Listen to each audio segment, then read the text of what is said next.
Estamos chegando, galera. Beleza? E aí, vamos entrar de cabeça aí no terceiro período de atividades remotas, né? Antes de continuar aqui, não esquece de apertar o inscreva-se aqui, né? Já passamos de 100 inscritos no canal aí, né? Para quem já chegou a 100, daqui a pouco é 1000, daqui a pouco é 1 milhão, daqui a pouco é 1 bilhão, é 2 toques. Vamos lá? Já tô mais famoso do que os vídeos, como é que é? Vocês lembram de uma tal de Marcinha? Que dava a previsão do tempo? Então, já estou mais famoso que a Marcinha. Mas vamos lá então, beleza, gente? Bom, a gente vai falar sobre Santa Catarina, a gente vai destrinchar o estado catarinense, porque ele é muito cobrado nos vestibulares, também faz parte do nosso plano, né, da nossa proposta curricular aí do terceiro ano, né? Enfim, vamos meter bronca aí, rapaziada. A gente vai falar um pouco agora sobre os sistemas de transporte e também sobre as fontes energéticas, né? Antes de começar a falar do sistema de transporte em Santa Catarina, eu vou fazer um adendo aqui para fazer uma lembrança a vocês. Não sei se vocês viram em algum outro momento da carreira acadêmica de vocês, que as BRs, as rodovias federais, que são justamente as principais rodovias que fazem a logística, o transporte, né, dos produtos e das pessoas em Santa Catarina, elas têm uma lógica de acordo com a sua numeração, certo? Como é que funciona essa lógica da numeração das BRs? As BRs de 000 de 0001 até 100 são as rodovias que saem de Brasília, são chamadas de rodovias radiais, né? Tipo, Brasília está aqui no meio e elas partem de Brasília para outros lugares, tá? Essas são as rodovias de 000 até 100. Aí começa BR-101. Da BR-101 até a BR 199, não quer dizer que existam 100 BRs ao todo, tá? Mas existem aquelas que existem fisicamente e somente aquelas que são projetadas. Mas enfim, a BR de 101 até 200 são as rodovias que cortam o Brasil no sentido norte e sul. Ok? Como o mapa que está aqui do meu lado está disposto no sentido norte-sul, né? Diz 101 até 200 norte-sul. Então a BR-101 já é uma rodovia que faz isso, ó. Vai lá, né? Corta o Brasil no sentido norte-sul no extremo litoral. Não tem como ter mais uma rodovia aqui pertinho de mim aqui, ó, né? Aqui, porque aqui já é o oceano, beleza? Aí eu subo a serra. Subo a serra, eu tenho uma outra rodovia que corta o Brasil no sentido norte e sul, que é a BR-116 aqui, ó. Também é uma importante rodovia catarinense.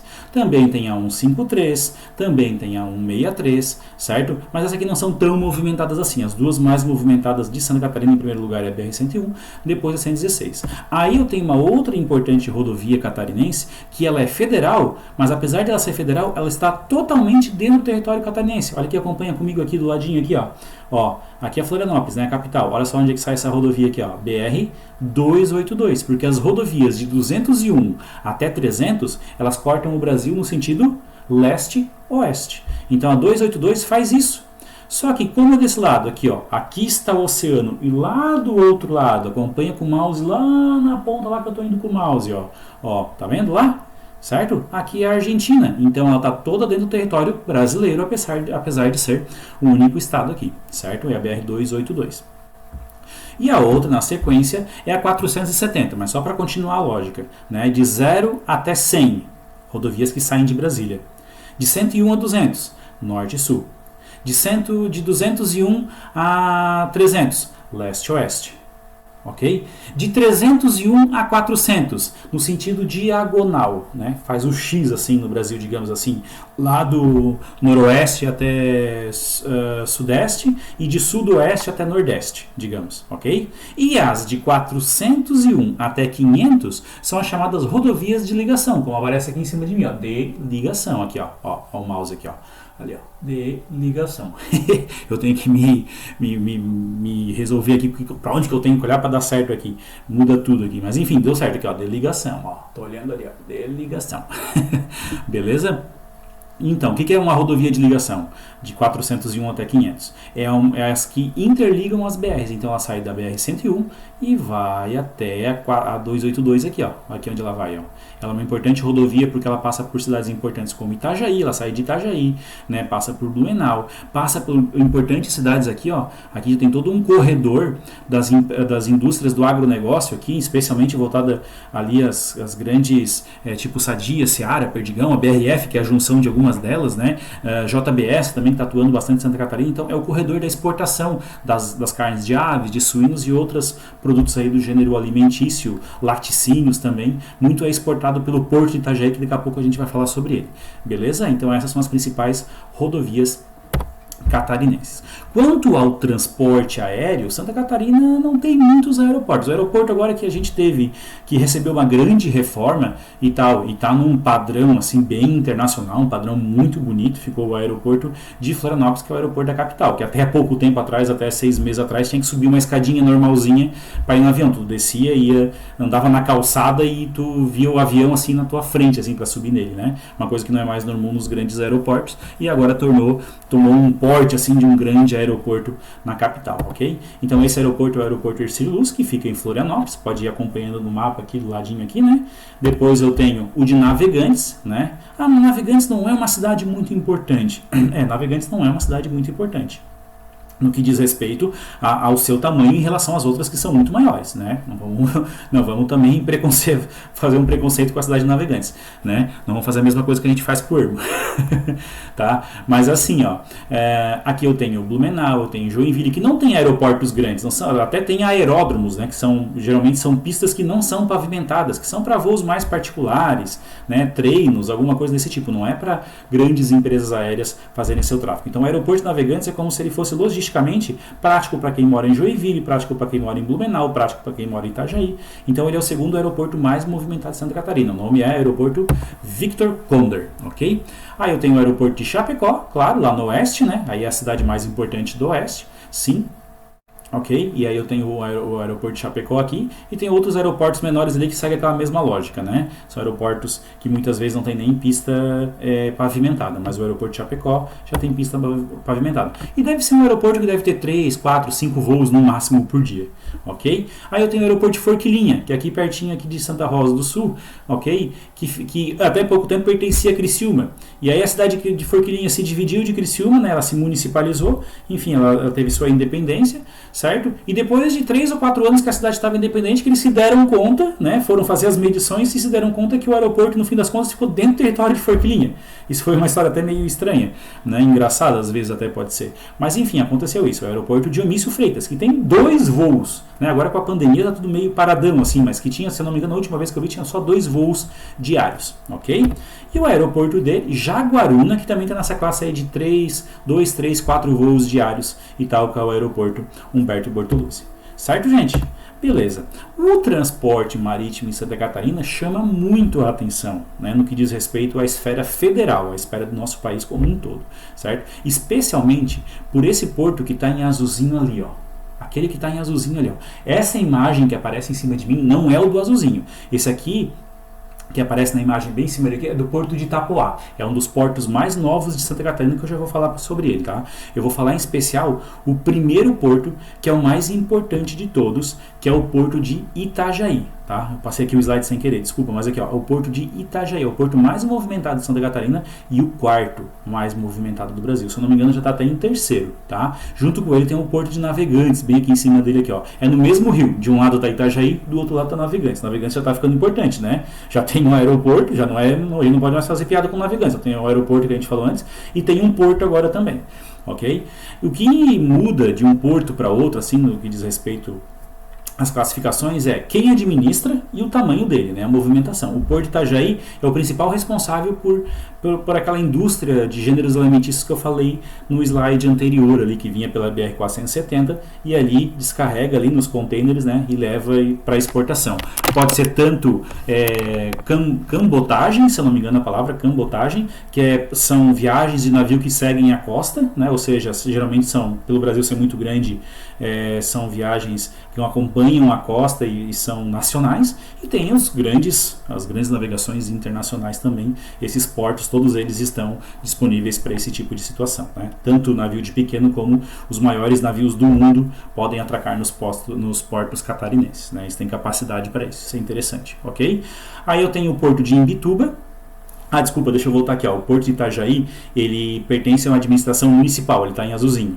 O Porto de Navegantes, ele é um projeto em execução, essa imagem deve ser mais antiga, mas ele já está em operação e ele é um porto estadual, né? Ele está aqui em amarelinho, aqui está projeto em execução, mas ele já está pronto. Se eu não me engano, depois a gente confirma, pode confirmar aí na internet, provavelmente ele é um porto estadual. Em São Francisco do Sul e Itapoá, essa imagem que aparece aqui em cima de mim é do Porto de Itapoá. não chega a aparecer, mas do outro lado do rio aqui, ó, na verdade não é um rio, isso aqui é uma baía, a Baía da Babitonga, que fica perto da cidade de Joinville, certo? Tem o Porto de São Francisco do Sul, que é um porto um pouco mais antigo, né? Principalmente para exportar grãos, né? Principalmente graneleiro. E desse lado aqui da Baía da Babitonga, aqui está o Porto de Itapoá. É considerado, olha só, o melhor porto já da América Latina, no que diz respeito à sua rapidez logística de entrada, saída de navio, carregamento e descarregamento, é considerado o melhor de todos. Então é o porto que tem mais a crescer, né? O que está faltando para ele um pouco ainda é a logística dos caminhões que chegam e saem, né, para o transporte aí pelo sistema rodoviário, que precisa dar uma melhorada, né? Mas no que diz respeito à entrada e saída de navios, ele é considerado o melhor porto da América Latina já, né? Então, né, o que está faltando aí é gente para comprar e vender produto para ter uma movimentação maior, mas enfim, né? Vamos torcendo aí para tudo dar certo, para o nosso estado também ir crescendo economicamente, beleza? Bom, a gente também tem um porto de Imbituba aqui no sul, perto da gente, né? O de Laguna é um porto pesqueiro, é administrado pelo governo federal, inclusive onde muitas pessoas vão até lá para conseguir tirar, eu não lembro bem certinho como é que é o nome, que eles tiram a carteira de motorista para jet ski, para barco, essas coisas, né? RAIS, RAIS, acho que é isso o nome da carteira, que eles tiram para poder dirigir barcos e jet ski e tal, tem uma carteira de motorista, né? De piloto, não de motorista, mas de piloto de embarcações são tiradas lá, tá? Aqui em São Francisco do Sul também tem uma marina aqui da Marinha Federal que também tira a carteira de piloto de embarcações. O porto de Imbituba, ele chama atenção porque ele era federal, né? Mas ele está sendo administrado por uma empresa privada agora, né? E está crescendo muito esse porto aí, tá? Então vamos ficar atento aí aos portos catarinenses, ok? Lá no outro canto aparece um Porto Seco, Dionísio, né? Que é onde acontecem as trocas de contêineres, né? No Porto Seco é quando acontece isso, os contêineres que são levados em navios, eles são trocados muitas vezes em alguns pontos de encontro, onde aqui chega uma carreta descarrega para outra carreta, então vai ser chamado de Porto Seco, né? Tem uma lógica, né? Seco, né? Não tem água, né? E enferrujar toda a carreta, imagina água salgada. Nossa, que coisa sem graça. Mas vamos lá, beleza? Transporte ferroviário, né? Não tem muito o que falar porque Santa Catarina é um reflexo do transporte ferroviário no Brasil como um todo. Ou seja, é um sistema que foi abandonado, né? Seguiu muito a lógica do mercado automobilístico, dos caminhões e tal, né? Do comércio e tal, da influência lobista no governo federal das multinacionais desse ramo automobilístico, da indústria de caminhões, de carretas, enfim. E o sistema ferroviário sempre foi meio deixado de lado, sabendo que para o nosso país isso seria uma salvação, né? No que diz respeito à questão logística, já que o nosso país é muito grande, a rapidez e a capacidade de carga de um trem é muito maior do que dos caminhões, né? Considerando que um trem aí pode carregar sozinho a carga de 400 carretas, enfim.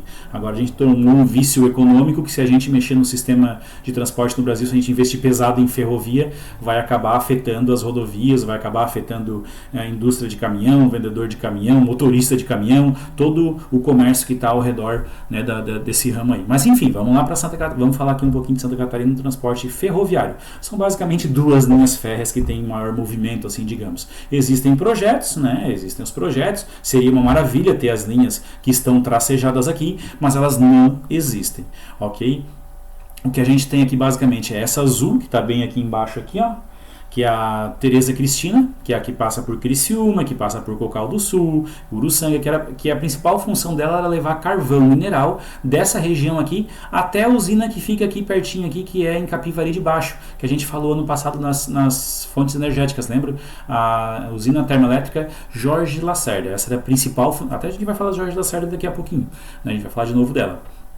Enfim, essa daqui, né, aqui no sul, e essa azul maior aqui, que é um pouco mais ramificada aqui, certo? Ó, ela tem duas ramificações aqui, que pertence à empresa América Latina Logística, que é esse trem que está aqui em cima, ó, ALL, América Latina Logística. E olha só onde é que ele termina, em São Francisco do Sul, ou seja, no porto. Principal função, levar grãos. Certo? Principal função aqui no sul, levar minério de carvão, né, até a termoelétrica. Ultimamente, como os trilhos vão até Imbituba, né, antes a função desse trecho aqui, ó, esse trechinho, só esse trechinho aqui, ó, de Capivari de Baixo até Imbituba, onde não tinha muito movimento, o trem era usado de forma turística, né, para levar seres humaninhos curiosos, para dar voltinha, para botar fotinho no stories, para dizer que está andando um trenzinho, né? Mas agora ele começou a ter uma função econômica mais evidente, evidente assim que é para transportar produtos da região aqui para exportação até o porto de Imbituba, né? Já tem essa função aí, até já tem um pequeno porto seco, bem pequeno mesmo, já tem, tá? Um porto seco em Criciúma, tá? Na entrada de Criciúma ali, dependendo onde vocês entrarem, vocês conseguem ver uma concentração de contêineres, onde as empresas ali botam os produtos nos contêineres, leva pelo trem até o porto e do porto faz a exportação. Ok, gente? Beleza? Agora vamos trocar totalmente de assunto, vamos falar de fontes energéticas, ok? Eu vou começar falando só uma curiosidade para você, certo? Porque a gente vai falar de alguns valores e tal, então é bom ter uma ideia, assim, quando eu falo nos valores, né? Olha só que interessante aqui, ó. 1 megawatt, tá vendo aqui em cima de mim, ó? 1 megawatt. 1 megawatt é capaz de fornecer energia para 1000 casas. Quando vocês pegam a conta de luz, aparece quilowatts-hora, né? Mas assim, ó, então eu vou tentar ser mais amplo. Aí eu vou dizer assim, ó, é que 1 megawatt produz energia para aproximadamente 1000 casas, ok? Um aerogerador, né, a base de energia eólica, ou seja, força dos ventos que gera energia elétrica, né? Um aerogerador desse aqui, ó, um só desse aqui, dependendo do tamanho, já tem aerogeradores que chegam a gerar até 3 megawatts, mas a média dos tamanhos que a gente vê aqui pelo Brasil são aerogeradores que geram, em média, 1,8 megawatts. Se ele gera 1,8 megawatts, quer dizer que ele gera energia para 1.800 casas. Eles evoluíram muito, né? Os primeiros era para 300, 400, 500 casas. Hoje, um aerogerador só é capaz de gerar energia para 1.800 casas. Beleza? E em Santa Catarina, a gente tem 2 parques eólicos. Um maior, né, que fica em Água Doce, essa amarelinha que aparece lá em cima, lá no cantão, lá, ó. Água Doce, né, um campo bem aberto. Aqui no outro lado tem o município de Palmas, quase divisa com Palmas, aqui no Paraná, que também tem um campo eólico muito grande, está entre os maiores do Brasil, né? Mas em Água Doce a gente tem o maior parque eólico, fazenda de vento, também eles gostam de falar, né? Fazenda de vento, enfim, né? Wind Farms, olha só que bonito, né? Entendeu? Aqui o Wind Farms, ou fazendas de vento, em Água Doce, e a gente também tem em Bom Jardim da Serra, né? Em Bom Jardim da Serra. Tem um em Capivari de Baixo, tem um só ali sozinho, só para fazer uma propaganda boa, porque do outro lado da BR tem uma grande usina ali que polui pra caramba, que a gente já vai falar dela, tá? Então, sobre a energia eólica, Santa Catarina chama atenção esses 2 parques eólicos aí, ok? Santa Catarina tem uma curiosidade muito grande em relação ao restante do Brasil também, por ter um grande número de PCHs. O que são PCHs? São pequenas centrais hidrelétricas, pequenas centrais hidrelétricas, PCHs, o S aqui do plural, né? Pequenas centrais hidrelétricas. Para ser uma PCH, ela tem que produzir no máximo 30 megawatts, ok? Ela tem que produzir no máximo 30 megawatts. Se ela for mais do que 30 megawatts, ela é uma usina hidrelétrica normal, ok? Para ser pequena, é isso. Aí gera uma série de questões. Por que tanto vai fazer uma pequena? Porque é o que o rio, a minha fonte, consegue gerar. Enfim, é isso aí. Tá? Só para fazer uma comparação, aqui ó, uma PCH, só para fazer uma comparação, uma PCH produz até 30 megawatts, né? E tal. Olha só quanto que consegue produzir a Itaipu. 14 mil megawatts, traduzindo para 14 gigawatts, ok? Então, 30 megawatts é energia suficiente para alimentar em média 30 mil casas, ok? Então, um município aí com 100, 150 mil habitantes, né, uma PCH é quase capaz de dar conta do que diz respeito às casas, não às indústrias, tá? Só para deixar claro, ok? A indústria consome muito mais energia, dependendo do tipo de indústria, né? Então, na verdade, deixa eu até voltar aqui para explicar para vocês. Professor, mas o que é uma PCH? Ela é uma usina hidrelétrica, ela usa a força da água igual uma hidrelétrica, igual uma Itaipu, só que ela é uma proporção muito menor, tá? Ela é muito pequena, mas ela é muito eficiente, porque ela não vai gerar um lago muito grande, ela não vai, entre aspas, poluir tanto, né? Porque ela não vai gerar uma área alagada muito grande. Enfim, é isso aí, tá? Então por isso que eu fiz uma comparação com a Itaipu. Todas elas são hidrelétricas, tanto a PCH quanto a Itaipu, que está classificada aí com aquela disputa com a da China lá, com a maior do mundo, mas são hidrelétricas, tá? E a Itaipu sozinha consegue produzir energia para 14 milhões de residências, né? É um poder aí de produção de energia gigantesco, certo? Beleza, gente? Então essas são as PCHs. E para encerrar essa parte de fontes energéticas, a gente tem aí a termoelétrica, né, movida a carvão mineral em Santa Catarina, onde a gente tem um complexo, aqui não apareceu o nomezinho, lá não apareceu o complexo, ó, termoelétrica Jorge Lacerda. Na verdade ela é um complexo. Por que ela é um complexo? Porque elas são 1, 2, 3, 4, 5, 6, 7 7 usinas. Tá? Elas estão uma do ladinho da outra. Aqui, ó, eu vou passar o mousezinho aqui do ladinho aqui, ó, dá uma olhadinha aqui onde eu tô passando. Aqui é onde passa a BR-101, vocês passam na frente dessas 4 chaminés aqui, ó. Mas aqui para trás tem mais chaminés. Então vem aqui, ó, sai aqui do lado dessas 4 chaminés, dessas 4, e vem aqui para cima comigo. Deixa eu ver onde é que eu tenho que olhar. Aqui. Aqui em cima comigo, que você não. Aquelas 4 que aparecem lá, ó. Uma lá em cima, 1, 2, tem uma grandona na frente da quarta aqui, ó. 1, 2, 3, 4. Tá? São as pequenininhas, são 4 usinas pequenas.